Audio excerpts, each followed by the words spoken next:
फरार सतीश भोसलेच्या मुसक्या बीड पोलिसांनी आवळल्या आहेत। थोड्याच वेळात खोकेला आता शिरूर कासार तालुका कोर्टामध्ये हजर केला जाणार आहे। फरार सतीश भोसलेच्या मुसक्या बीड पोलिसांनी आवळल्या आहेत। थोड्याच वेळात त्याला कोर्टामध्ये हजर केलं जाणार आहे। शिरूर कासार तालुका कोर्टामध्ये हजर केलं जाणार असल्याची माहिती मिळते। शिरूर पोलीस ठाण्यातील सर्व प्रक्रिया आता संपलेली आहे। त्याची वैद्यकीय तपासणी सुद्धा सकाळी झालेली आहे। त्यानंतर आता त्याला कोर्टामध्ये हजर केलं जाणार आहे। सतीश भोसले उर्फ खोक्याला शिरूर न्यायालयामध्ये हजर केलं जाणार आहे।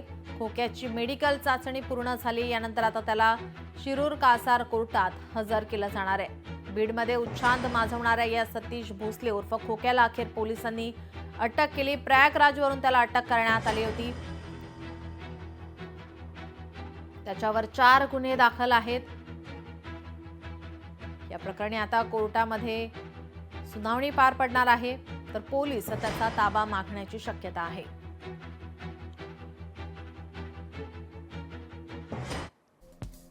सतीश भोसले 6 दिवस काय करत होता आपण पाहतोय ग्राफिक्सच्या माध्यमातून। गुन्हा दाखल झाल्यानंतर सतीश भोसले 1 दिवस बीडमध्ये होता। बीडमध्ये प्रसार माध्यमांना तो मुलाखत देत होता। मुलाखतीनंतर खळबळ माजली। पोलीस खोक्याच्या मागावर होती।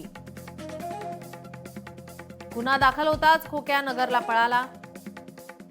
नगरमध्ये 1 दिवस मुक्काम, तिथून पुण्याला पळाला।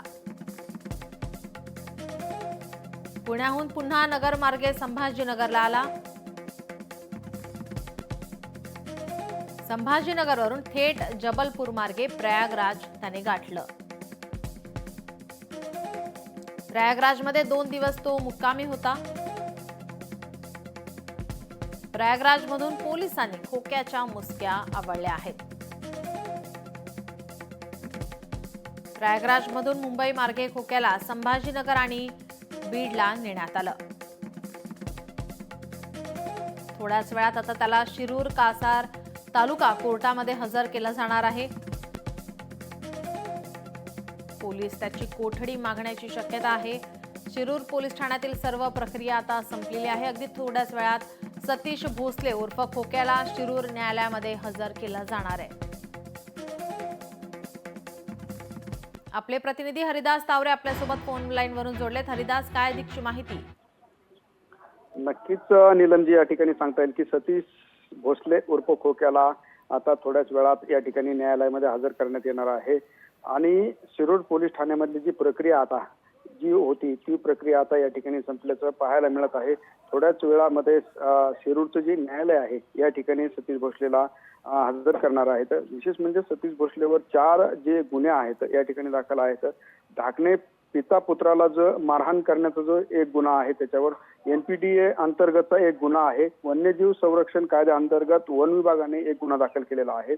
आणि जो कैलास वाघला बॅटने मारहाण करतानाचा जो व्हिडिओ संपूर्ण महाराष्ट्रभर व्हायरल झाला, त्यानंतर देखील त्या सतीश भोसलेवर हा गुन्हा दाखल झालेला आहे।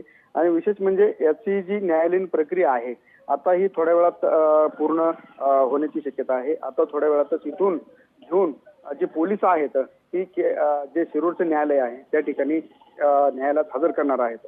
नीलमजी जी, धन्यवाद हरिदास आपण दिलेल्या सविस्तर माहितीसाठी। लोकशाही मराठी ऐका, पहा, जागरूक रहा।